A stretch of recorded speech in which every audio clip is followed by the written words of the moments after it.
Hi guys, I hope you're doing well.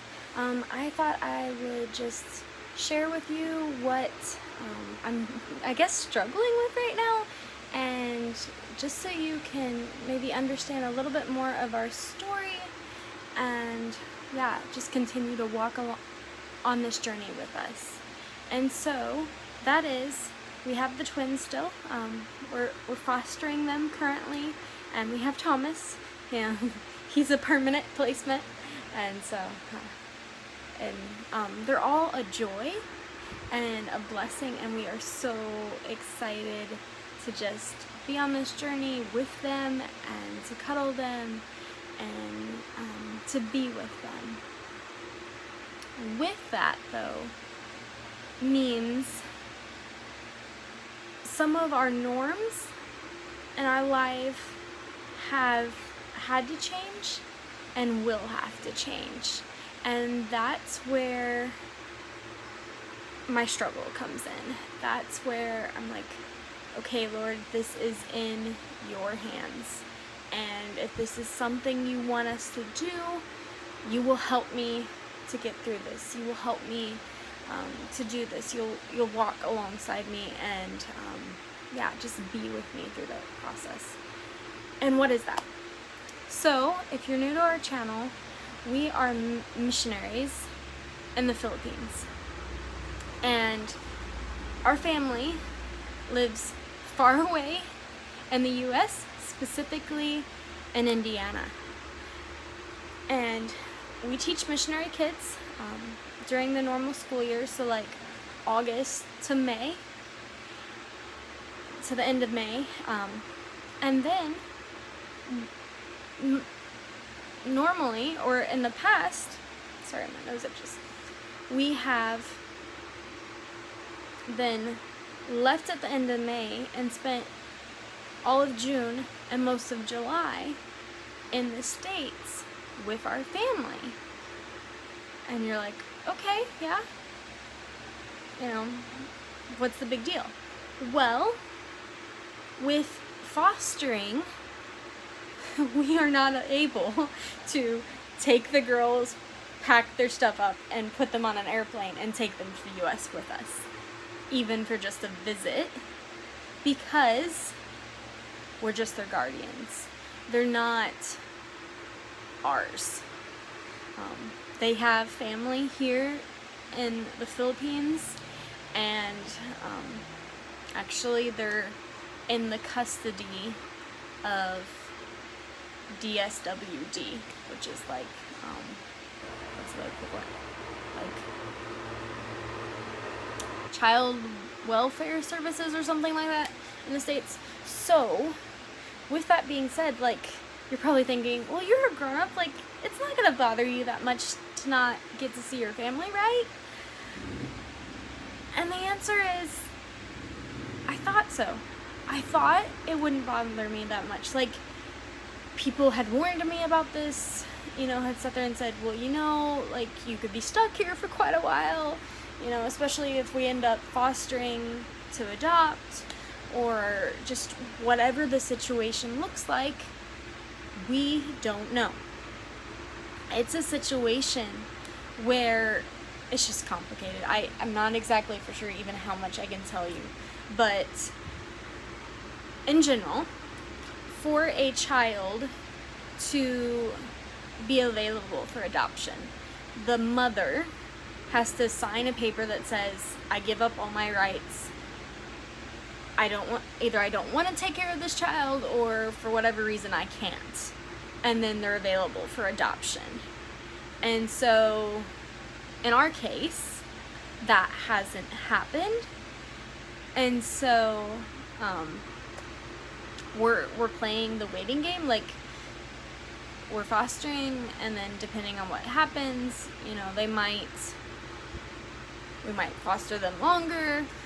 They might become available for adoption, and then maybe we would be able to adopt, or maybe there would be another family that would be more suitable that would be able to adopt. I mean, honestly, we're Americans.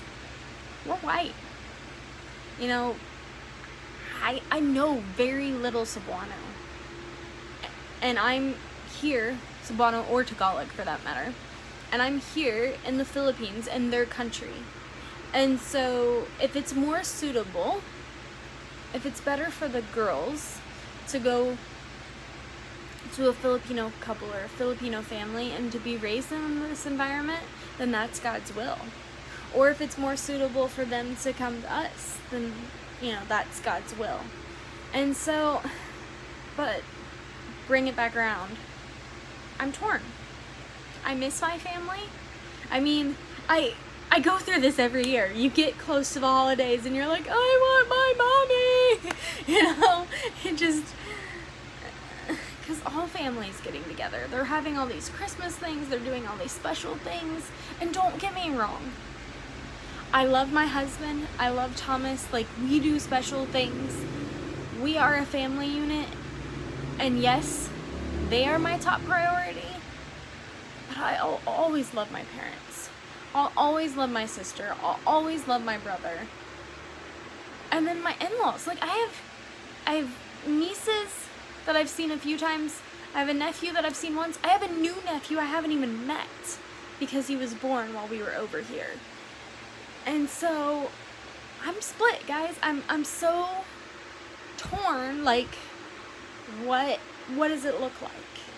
Because I also have girls that are, starting to call, well, I don't know specifically that they're calling me mommy, but they're saying like, Dada, mommy, like, they're our priority too.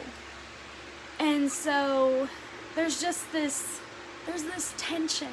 I can list off a handful of weddings that are happening in June that, I'd love to go and be a part of, and it's just, it's so funny, sorry. I knew that this was coming. Like, people had warned me, and sometimes when somebody warns you, they're like, yeah, I'll take care of it when it comes, but then it hits you.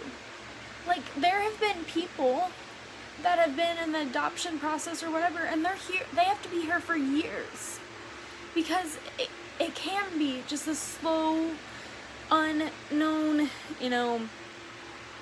just difficult process. And I didn't know this would make me this emotional. And so, like, we don't know. And I need to be okay in the unknown. I need to put that in the Lord's hands.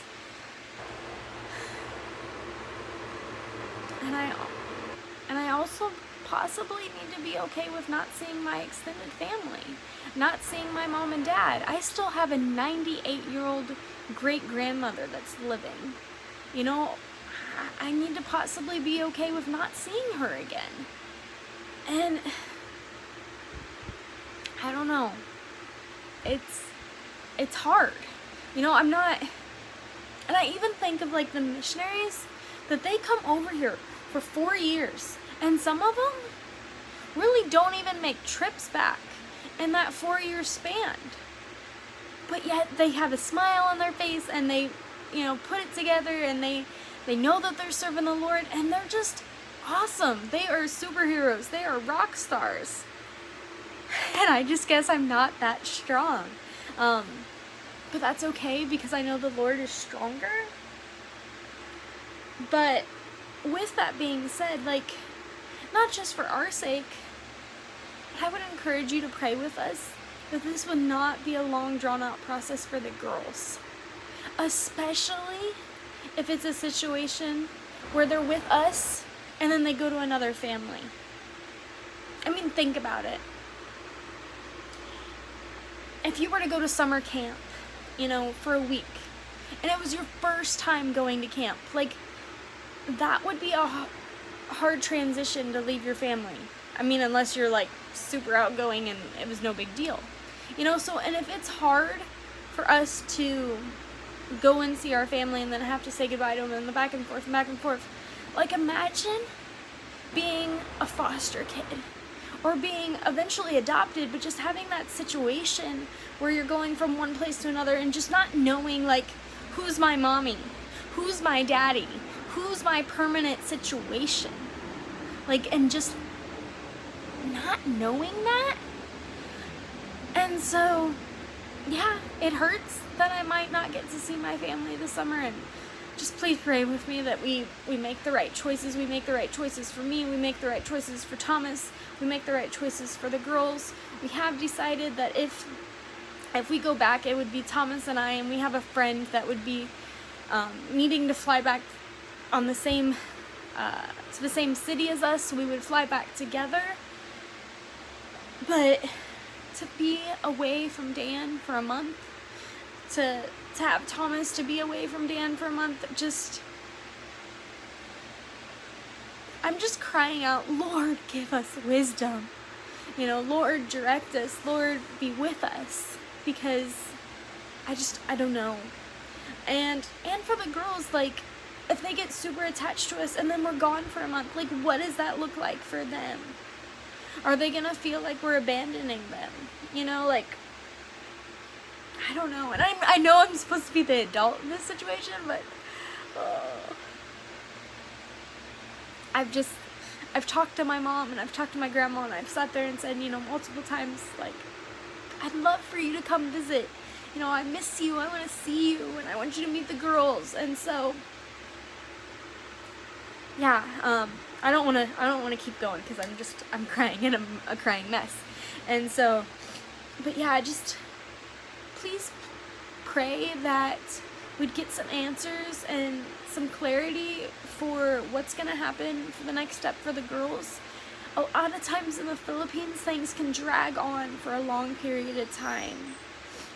And for the girls' sake, and for ours, and for Thomas, like, he's getting attached to these girls. They're his siblings right now. And so we want answers, for them, and we also want to make the right choices for this coming summer and daily life. So with that, thank you so much for your prayers. Thank you so much for following along on our journey. If you liked this video, make sure to give it a thumbs up. Subscribe. We really want you to be on this journey with us, and to hear our hearts, and to hear our story, and to just know what we're up to, and especially as we're on this foster/adoption journey. So have a great day. God bless. Talk to you later.